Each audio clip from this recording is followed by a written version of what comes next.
সবাইকে জুম্মা মুবারক এবং পবিত্র শবে বরাতের অনেক অনেক শুভেচ্ছা ও ভালোবাসা জানিয়ে আজকের ভিডিওটি আমি শুরু করছি।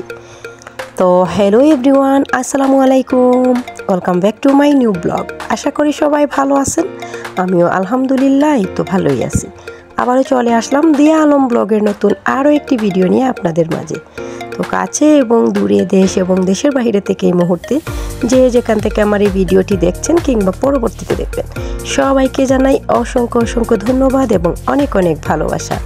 তো কথা না বাড়িয়ে এখানে আমি আজকে হালুয়া বানাচ্ছিলাম, তো আর দুপুরের জন্য একটু ফাঁকিবাজি রান্না করে নেব শর্টকাটেই। তো এখানে হালুয়ার জন্য নিয়েছি আমি কিছুটা সব ধরনের বাদাম এবং কাজু, আর ফ্রাই প্যানে একটু সামান্য ঘি আর একটু তেল দিয়েছি, সয়াবিন তেল।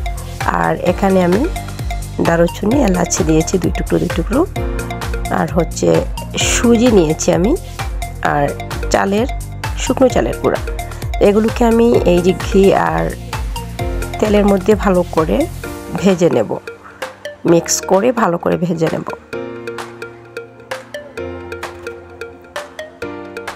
এগুলোকে হালকা আগুনে, একদম আগুনটা ছিল লো হিটে, আর ভালো করে আমি ভাজছিলাম।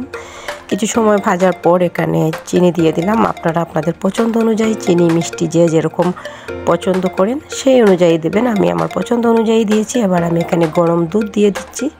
দুধটা আমি গরম করে রেখেছিলাম। তো তারপরে মিক্স করব ভালো করে হালুয়াটা। আর এই পর্যায়ে আমি একটু ফুড কালার ইউজ করেছি। এটা অপশনাল, আপনারা চাইলে ফুড কালার ইউজ করতে পারেন কিংবা অন্য কালারও দিতে পারেন, নইলে সাদাও রাখতে পারেন। তো আমি এখানে একটু ফুড কালার নিয়েছি, দেখুন অরেঞ্জ ফুড কালার। তো এবার হয়ে গেছে আমার হালুয়াটা। নামিয়ে আমি উপরে ভালো করে বাদাম ছিটিয়ে দেব। তো এই যে আমি নামিয়ে নিচ্ছি, নামিয়ে এটাকে ভালো করে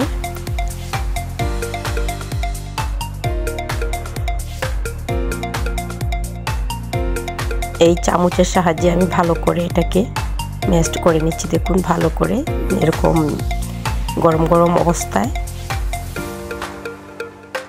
এরকম চাপ দিয়ে দিয়ে, কারণ এটাকে আমি বরফির মতো বানাবো, সেই জন্য পিস করব, সেই জন্য আমি একটু এরকম করেছি। আর উপরে সব ধরনের বাদাম কাজু সব কিছু দিয়ে দিচ্ছি আমি, এগুলো কেটে রেখেছিলাম। আর কালো কিশমিশ, এগুলোকে আমি এবার চামচের সাহায্যে বসিয়ে দিচ্ছি চাপ দিয়ে দিয়ে। তো এই তো দেখুন বসানো হয়ে গেছে। আর এদিকে আমি শুকনো চালের রুটি বানিয়েছি। তো এই তো দেখুন ফাইনালি আমার গাজরের হালুয়াটা। আর আমি একটু দেখাচ্ছি আপনাদেরকে, এখানে আলোটা ভালো পড়ছে না, আমি কেটে এবার শেড দিয়ে দিচ্ছি। আপনাদের পছন্দ অনুযায়ী শেড দিয়ে দেবেন।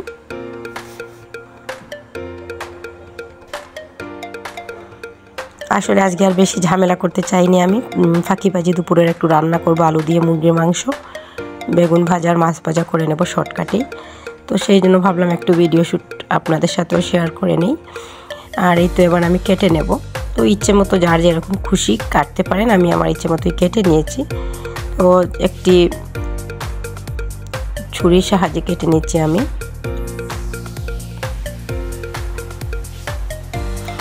সামনেই রমজান মাস, তো রমজানেও এরকম হালুয়া বানিয়ে যারা পছন্দ করেন মিষ্টি খেতে পারেন। আর আমার ঘরে বেশি পছন্দ করে না কেউ, শুধু আমার হাজব্যান্ড খাবেন। আর 1 পিস 2 পিস এরকম আমি, আর ছোটো মেয়ে, বড়ো মেয়ে পছন্দ করে না মিষ্টি জাতীয় কিছু। তো এই যে এবার আমি কেটে নিচ্ছি, কেটে তারপরে আপনাদের সাথে শেয়ার করছি কতটা সুন্দর লাগছিল অন্য একটা প্লেটে সাজিয়ে। আর এই যে আমার কাছেও ভালো লাগছিল, কাটার পরেও ভালো লাগছে দেখুন দেখতে। এবার আমি দেখাচ্ছি কতটা সুন্দর এবং পারফেক্টলি হয়েছে। দেখে নিশ্চয়ই বুঝতে পারছেন কতটা সুন্দর ডিজাইন হয়েছে। আর আশা করি আপনাদের কাছেও ভালো লেগেছে। যদি ভালো লেগে যায় অবশ্যই ছোট্ট একটি লাইক দিয়ে ভিডিওটি কন্টিনিউ করবেন। আর যারা নতুন বন্ধু আজকে আমার এই ভিডিওটি দেখছেন, সবাইকে অনেক ভালোবাসা এবং অসংখ্য ধন্যবাদ। নতুন কোনো বন্ধু যদি আজকের ভিডিওটি দেখে ভালো লেগে যায় অবশ্যই চ্যানেলটির পাশেই থাকবেন। আর যারা অলরেডি পাশে আছেন তাদের সবাইকে অসংখ্য ধন্যবাদ এবং অনেক অনেক ভালোবাসা। তো ঘরের ভেতরে কালারটা ভালো আসছিল না, আমি একটু বাইরে আপনাদের সাথে শেয়ার করলাম। দেখুন কালারটা কিন্তু অরিজিনালি এরকমই ছিল। ঘরের ভিতরে বারবার আমি ক্যামেরায় দেখছি কালারটা ভালো আসছিল না, তাই একটু বাইরে আসলাম। তো দেখুন কতটা সুন্দর এবং কালারটা কতটা লোভনীয় হয়েছে। আর আমার কাছে তো বেশ ভালোই লাগছিল। তো যাই হোক আমার টাইম ছিল না, নইলে আমি 2-3 কালারের করে নিতাম। 2-3টা কালার করলে আরও ভালো লাগতো দেখতে। আমি আজকে শুধু একটা কালারই করেছি। আর আজকে শর্টকাটেই দুপুরে রান্নাটাও করে নেব, টাইমটা একটু শর্ট, তাই সেই জন্য ভাবলাম একটু ফাঁকিবাজি করে দুপুরে রান্নাটাও ঝটপট করে নিই। তো এখানে কিন্তু দুপুরে রান্নার জন্য আমি মুরগির মাংস নিয়েছি আর আলু নিয়েছি। মুরগির মাংস আলু দিয়ে রান্না করে নেব একটু ঝুলঝুল করে।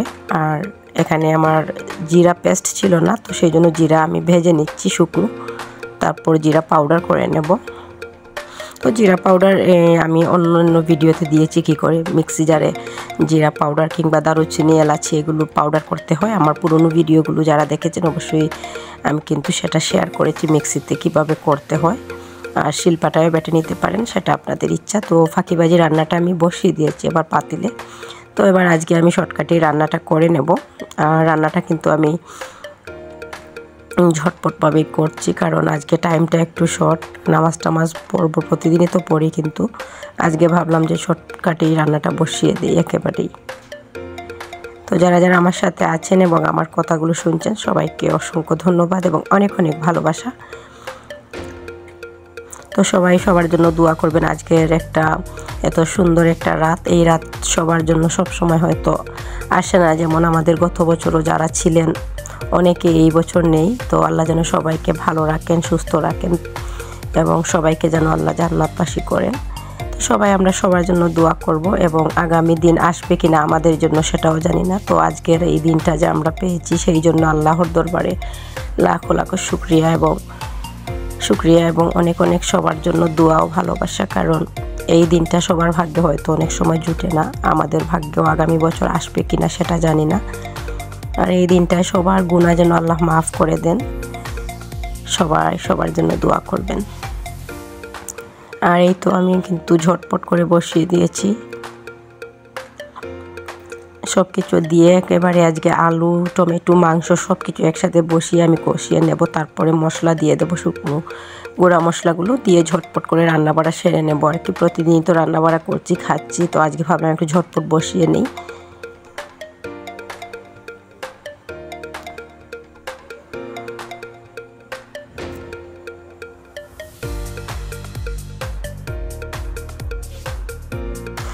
এই তো আমার মাংস আলুটা কষানো হয়ে গেছে। এবার আমি মশলাটা এবার দিয়ে দেব, গুঁড়া মশলাটা দিয়ে মিক্স করে তারপরে ঝোল দিয়ে দেব, তারপরে আমার তরকারিটা হয়ে যাবে।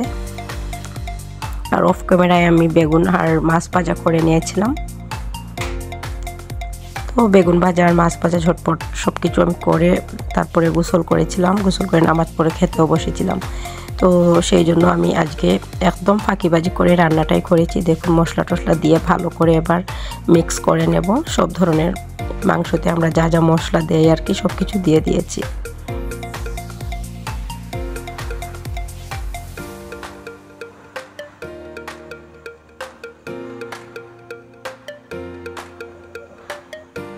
এবার ভালো করে মশলাগুলো মিক্স করে আমি এর মধ্যে পানি অ্যাড করে দেব ঝোলটা, কারণ যেহেতু মাংস আর আলুটা কষানো হয়ে গেছে অলরেডি, তো সেই জন্য আমি ঝোলটাও দিয়ে দেব।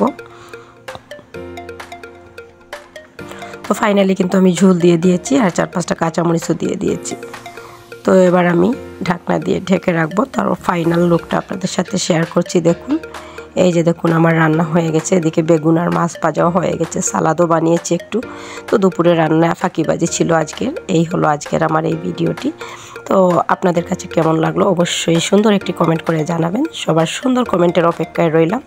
নেক্সট আরও একটি নতুন ভিডিও দেখার আমন্ত্রণ জানিয়ে আজকের ভিডিওটি আমি এখানে এন্ড করলাম। সেই পর্যন্ত সবাই ভালো থাকবেন, সুস্থ থাকবেন এবং সবসময় সবাই দিয়া আলম ব্লগের সাথেই থাকবেন। দিয়া আলম ব্লগও সবার সাথে আছে এবং থাকবে।